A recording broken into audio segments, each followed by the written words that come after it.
Hello, it's just me today, and I'm going to talk about the living universe, among other things. There is a report from the Daily Mail, not exactly the science leading publication, but anyway, it's a very interesting report saying they've developed an off-the-shelf cancer vaccine to prevent relapse after surgery in people with two of the most deadly forms of cancer, pancreatic and colon. And I thought this was a RNA vaccine, like the COVID vaccine, but apparently it's not. This vaccine uses peptides to bind to the protein albumin. Albumin then travels to the lymph nodes and creates white blood cells, which help to fight off the cancer cells.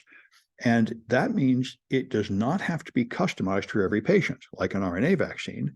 And they say it's extremely effective. The survival rate from pancreatic cancer is like 12%, but after this, I think it goes up to 50% or something. And it sounds like a wonderful improvement. And they say they're developing related vaccines for many other forms of cancer, including lung cancer and others. So they expect this to be available for patients to use by the end of the decade. And I think this is the wave of cancer therapy. It's probably going to be much better. Now they will do surgery or what to get rid of the most of the cancer, and then to avoid it coming back, they will give you a vaccine that causes your own immune system to kill off the attempts of the cancer to spread. And this really sounds wonderful. So I'm glad to see that happen. Also, Google has announced training courses, free training courses to teach you how to build GPT-style artificial intelligence systems. And I started taking it, and it's very good. And you get badges. I already learned a lot of terms for the different kinds of machine learning algorithms that are out there, which I didn't know. And so I highly recommend everybody to take that. I'm going to have to add it to my classes and give people extra credit for getting those badges. And I'll definitely include it in my DEF CON workshop, links to that and explanation of it, because I think that's what everybody should be doing. We should be learning how to make these systems. The British Health Service has a new program to prevent old people from falling down, which is, as you probably know, a big problem.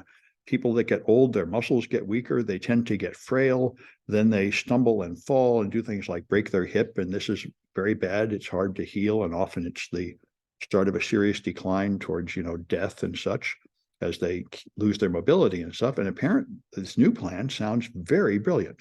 You give them a smartwatch, like an Apple Watch, although I suppose it's a different brand, and the smartwatch monitors their activity level, their sleep, their heart rate, and their oxygen saturation. And if that stuff changes in a way that indicates that your health is declining, it notifies humans at, I guess, their health service, who will then call you and talk to you and say, I see that your activity level has gone down and your sleeping is bad. So what can we do? And they give you some help. And I think this is probably essential. There are humans in the loop. You don't have just some buzzing alert on your phone that you're supposed to understand. It's basically a way of having a doctor monitor your health in a cheaper, more scalable way. And they say this is extremely effective. It can detect when people are going to fall 30 days before they fall, which makes enormous sense to me. I mean, probably they can just detect that some other problem is causing you to no longer get up and walk around very much.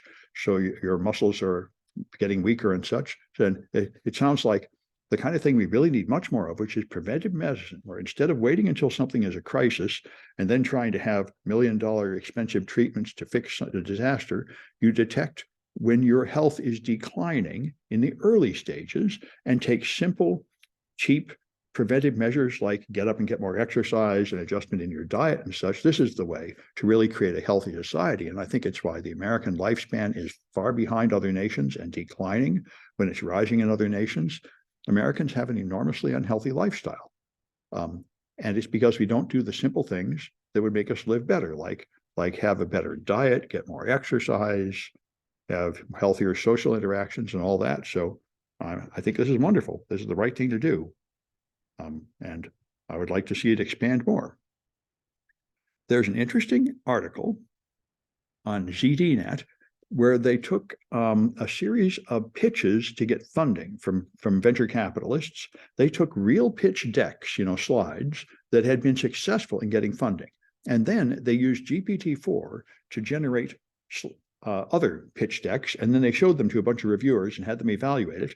And they found that the ones generated by GPT-4 were considered 3 times better, 3 times more likely to receive funding than the human ones that had actually received funding. So when I first read this, I was amazed and thought this proves that GPT-4 is really very good.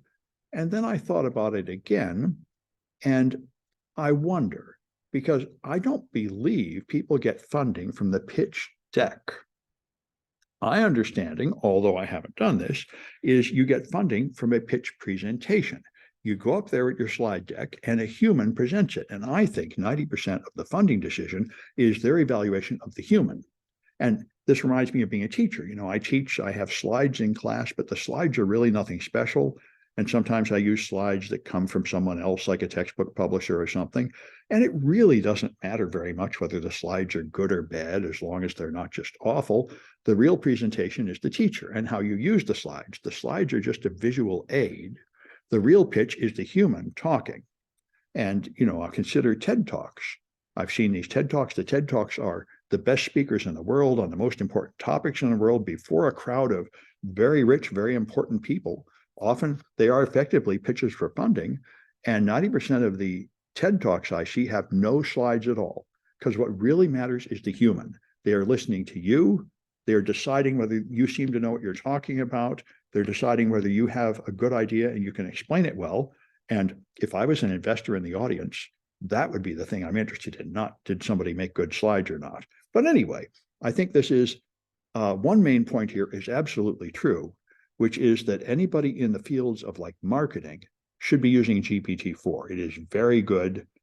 Many people have said this on our Paul's Security podcast. They said these AI tools will now automatically take the video and clip out little 30-second clips and write a little description of those 30-second clips so you can make promo. And that used to be a whole lot of work for the marketing department. And I think any kind of activity like that is greatly improved by using GPT-4, but you don't let GPT-4 do the whole job. It's an assistant to help you do the job. Although there is a news site, I'll add it to my links later. I'll have to find it in the news. I saw this, Catalin Simpanu was complaining about it. There's now an information security news aggregator site, like all the others, you know, like TechDirt and Slashdot, but it's 100% AI generated, and it tells you that. So it finds InfoSec headlines somehow, and it writes summaries of them, and there's no human in the loop. And he was horrified. He said, yeet this monstrosity into the sun. But I was thinking, that might be helpful. I looked at it, and it didn't have any news stories I didn't already have from other sources, but I'm not opposed to it. And I'm not sure I see a moral problem. It's not that different than Google or Google News. I don't think Google News is created by humans. I guess I don't really know. But anyway, it's as AI moves, I think in the task of marketing, take this complicated thing, boil it down to like a couple paragraphs and a picture, is a really good task for AI. Anyway, the last one is the one I decided to put the title on. I was talking to 2 different friends in the last few days and bringing up this topic of, is the sun alive? Is the solar system alive? Is the universe as a whole a living organism? And of course, what I learned in my childhood and in school and such is a model which I think is sort of like what, well, I'm going to say I don't think Isaac Newton believed this. I'm not sure where this came from, but I had this idea that there are living organisms like people and animals and plants, and then the rest of the place is dead, like rocks and minerals and stuff. And the Earth and the sun and the stars and the galaxies are obviously just dead things, just a pile of matter, obeying the laws of physics. And we as humans are the pinnacle of intelligence and life. And now, you know, I'm speaking to my more religious friend that said, why do you assume that? Why don't you just assume everything is alive? And that does, in practice, there's no reason not to. And there's a relatively serious article here from someplace called bigthink.com talking about this, the idea that the universe is in fact a living organism. And instead of imagining that we are the only life forms living in this world that is just a pile of dead rocks, it seems to me like, and apparently many people agree, this is a perfectly valid way to look at it. It probably, another way to look at it is we are little living organisms inside a much larger living organism, like the bacteria in our guts. And, if you think about it, living organisms are still subject to the laws of physics, the strength of your bones and the motions and the forces and the temperature and the chemistry and everything goes on as if you were dead. And as a matter of fact, I think we don't really have a very clear definition of what life is as opposed to non-life. This reminds me of artificial intelligence. People say, is artificial intelligence as intelligent as humans? And it turns out we don't really exactly know what we mean by human intelligence. So you have to speak in more careful terms. For example, computers have been able to do mathematics much faster than humans for decades. Now, does that make them intelligent? Well, it means they have some type of intelligence, but there's another type they don't have where they make up their own decisions and choose their own goals and go do creative things. But the new GPT models have a little bit more of that. And so it's not like there's a light that's on or off, where suddenly it's intelligent. Before that, it wasn't intelligent. Instead, intelligence is a multifaceted thing, and they had some aspects, and now they have some more aspects. And so if you ask, is the sun alive? Is the universe alive? That is an interesting question. And I think you'd have to carefully define what life is to answer it. But if you think about it, if you think about the bacteria in our stomach, if those bacteria were talking to the other bacteria, they probably just imagine they're living in some climate like fish in the sea, and they imagine that the world around them is just an empty ocean. And if they wanted to detect that they were inside a living being, how would they do that? There are weather changes as we eat things, and if they wanted to get our attention, how could they and should they? The only thing I could think they could do to get our attention would be to cause some kind of medical problem, and then we would probably do something like take a bunch of antibiotics and kill them all off. So it probably wouldn't really be to their benefit. But if they could communicate with us, I think it would be difficult to establish a relationship of mutual respect and communicate something of value. So, and I think there's a huge problem. I imagine if the sun and the solar system and planets and galaxies are alive, probably only they're on a vastly different scale of time and space, like it takes them 1 million years to think a thought or something.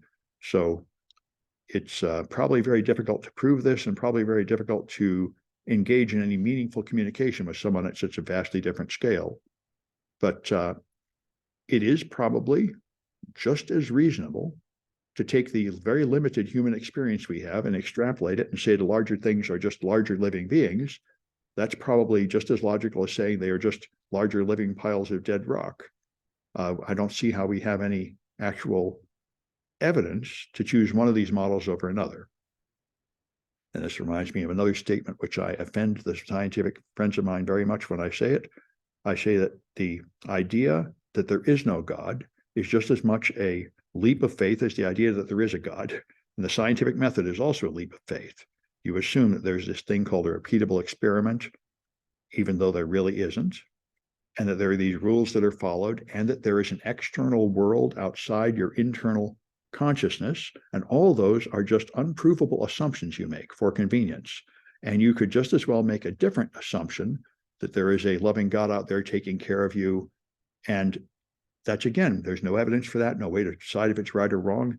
You just make a leap of faith, you make an assumption, and then you build a life based on it. So I've offended my sort of angrier atheist scientist friends by saying that their position is not really more logical or rational than that of the religious people. They have just started from a different unprovable axiom, and then you can use logic from there. Anyway, that's all I have for this one, and I'll have another one on Friday.